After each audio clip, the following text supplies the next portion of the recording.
आपके सामने एक न्यूमेरिकल प्रॉब्लम है। ये न्यूमेरिकल प्रॉब्लम मैंने ली है नीट 2025 के पेपर से, और पेपर में पूछा गया है कि अगर आपके पास एक इस टाइप की एक इलेक्ट्रिकल सर्किट है तो इस इलेक्ट्रिकल सर्किट के अंदर आपको इस पोजीशन के ऊपर करंट की वैल्यू फाइंड आउट करनी है। और अगर हम इस सर्किट को देखते हैं, different type of different values के रेजिस्टेंस यहां पे लगे हैं, और अगर हमें यहां पे करंट की वैल्यू निकालनी है तो हमें ऐसे लगता है कि ये क्वेश्चन काफी डिफिकल्ट है, तो हम इस क्वेश्चन को क्या करते हैं, स्किप कर देते हैं। लेकिन अगर हम इस क्वेश्चन को स्टेप बाय स्टेप सॉल्व करने की कोशिश करेंगे, छोटे छोटे एक दो कंसेप्ट यहां पे लगाएंगे, तो हमारा ये क्वेश्चन है आराम से सॉल्व हो जाएगा। देखिए, सबसे पहले हमें देखना है कि इस सर्किट के अंदर कुछ ऐसे रेजिस्टेंस होंगे जो सीरीज में हैं या कुछ ऐसे रेजिस्टेंस हैं जो पैरेलल में हैं। सबसे पहले हमने उन रेजिस्टेंस को नोटिस करना है। अगर हम यहां पे देखें, ये वाला रेजिस्टेंस और ये वाला रेजिस्टेंस एक सीरीज कॉम्बिनेशन में है। जब एक सीरीज कॉम्बिनेशन में है तो सबसे पहले हम इसको सॉल्व करते हैं। इसको हम यहां से खत्म करेंगे, ये है 1.5 और ये है 5.5, क्योंकि ये दोनों सीरीज में है। जब सीरीज में होंगे हम दोनों को ऐड कर लेंगे, 5.5 plus 1.5 that is equal to 7 ohm. इसको हमने रिप्लेस करके सिर्फ एक रेजिस्टेंस लगा दिया जिसकी वैल्यू क्या है, 7 ओम। अगले स्टेप में हम क्या करेंगे, अगले स्टेप में हमें देखना है कि इस सर्किट के अंदर ऐसा कोई भी रेजिस्टेंस नहीं है जो ऐसे पैरेलल या सीरीज कॉम्बिनेशन में हो जिसको हम ऐड अप कर सके। लेकिन हमें एक चीज यहां पे दिख रही है कि ये वाला रेजिस्टेंस, ये वाला, ये वाला और ये वाला और ये वाले 5 रेजिस्टेंस हमें इस चीज की याद दिला रहे हैं कि यहां पे व्हीटस्टोन ब्रिज बन रहा है। मैं इस चीज को विजुलाइज कर रहा हूं, लेकिन एक ऐसा शख्स जिसको व्हीटस्टोन ब्रिज यहां पे विजुलाइज नहीं हो रहा है कि व्हीटस्टोन ब्रिज तो अलग तरह का होता है, ये हमें नहीं दिखाई दे रहा है, तो उसको विजुलाइज करने के लिए हम एक स्टेप लेंगे। देखिए हम क्या करेंगे, ये वाला जो पॉइंट है और ये वाला जो पॉइंट है, अब ये एक सॉलिड वायर से या सॉलिड लाइन से कनेक्टेड है, यहां पे कोई भी रेजिस्टेंस नहीं है। इसका मतलब इस पोजीशन का और इस पोजीशन का जो पोटेंशियल है वो सेम रहेगा। हम लिख सकते हैं इस पोजीशन को भी ए पोजीशन। अगर हम यहां पे देख पा रहे हैं, इस पॉइंट और इस पॉइंट के बीच में एक सॉलिड वायर है, और जब एक सॉलिड वायर होती है, एक सॉलिड लाइन होती है, इसका मतलब इस जगह का और इस जगह का पोटेंशियल जो है सेम है। तो मैं लिख सकता हूं, ये अगर C है तो ये भी C है। इस पॉइंट का पोटेंशियल और इस पॉइंट का पोटेंशियल सेम है, और इस पॉइंट का पोटेंशियल और इस पॉइंट का पोटेंशियल सेम है, और आप कंसीडर कर सकते हैं कि ये एक सिंगल पॉइंट है और ये भी क्या है, एक सिंगल पॉइंट है। अब हमें देखना है कि क्या ये व्हीटस्टोन ब्रिज है या नहीं। देखिए हमारे पास एक पॉइंट ये आ गया, एक पॉइंट ये, एक पॉइंट ये, एक पॉइंट ये है, एक पॉइंट ये है और एक पॉइंट ये है। हमारे पास टोटल कितने पॉइंट हैं, 4 पॉइंट हैं। देखिए कैसे बनेंगे, ए पॉइंट है और सी पॉइंट है। देखिए ए पॉइंट है और सी पॉइंट है, ए पॉइंट और सी पॉइंट। इसके बीच में एक बी पॉइंट है, इसके बीच में एक बी पॉइंट है। ए और सी के बीच में एक ई पॉइंट है, ए और सी के बीच में एक ई पॉइंट है। हमें यह विजुलाइज करना है कि व्हीटस्टोन ब्रिज है या नहीं। देखिए ए और बी के बीच में, ए और बी के बीच में 5 ओम का रेजिस्टेंस है,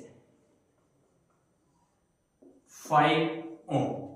बी और सी के बीच में 2.5, बी और सी के बीच में 2.5 ओम का रेजिस्टेंस। सी और ई के बीच में 1.5 ओम। ई और ए के बीच में 3 ओम का रेजिस्टेंस है, 3 ओम का रेजिस्टेंस। ए और सी के बीच में 1.5, ए और सी के बीच में 1.5 ओम का रेजिस्टेंस। अब यहां पे हम ये नहीं देख पा रहे थे कि व्हीटस्टोन ब्रिज है या नहीं है। अब हमें ये क्लियरली लग रहा है कि ये एक व्हीटस्टोन ब्रिज है। ऐसी सिचुएशन में जब हमें वायर्स दिखती हैं, एक इलेक्ट्रिकल सर्किट दिखता है, तो हम कहते हैं कि ये एक व्हीटस्टोन ब्रिज है। अब देखिए, अब हम देखते हैं कि ये व्हीटस्टोन ब्रिज बैलेंस है या नहीं है। बैलेंस होने के लिए this divided by this and this divided by this, दोनों के रेशियो आपस में क्या होने चाहिए, बराबर होने चाहिए। ए अपॉन बी, सी अपॉन डी, दोनों के रेशियो क्या होने चाहिए, बराबर होने चाहिए। हम देखते हैं यहां पे 5 divided by 2.5, 5 divided by 2.5 that is equal to 3 divided by 1.5 और यहां से हम देख पा रहे हैं 2 इज इक्वल टू 2, दोनों के रेशियो बराबर है। इसका मतलब ये व्हीटस्टोन ब्रिज जो है ये बैलेंस है। अगर ये ब्रिज बैलेंस है तो उस सिचुएशन में ये जो सेंटर वाली जो वायर है, जो सेंटर वाला कनेक्शन है, यहां से करंट फ्लो नहीं करता, क्योंकि हम जानते हैं कि जब एक ब्रिज बैलेंस होता है तो तब ए और सी के बीच में करंट फ्लो नहीं होता। अगर यहां से ये करंट फ्लो नहीं होता तो हम यहां से इसको क्या कर सकते हैं, निकाल सकते हैं, क्योंकि इसका कोई काम ही नहीं है, करंट फ्लो ही हो रहा है। अगर इसको निकाल सकते हैं, इसका मतलब इसको भी निकाल सकते हैं, क्योंकि इसका यहां पे कोई भी काम नहीं है।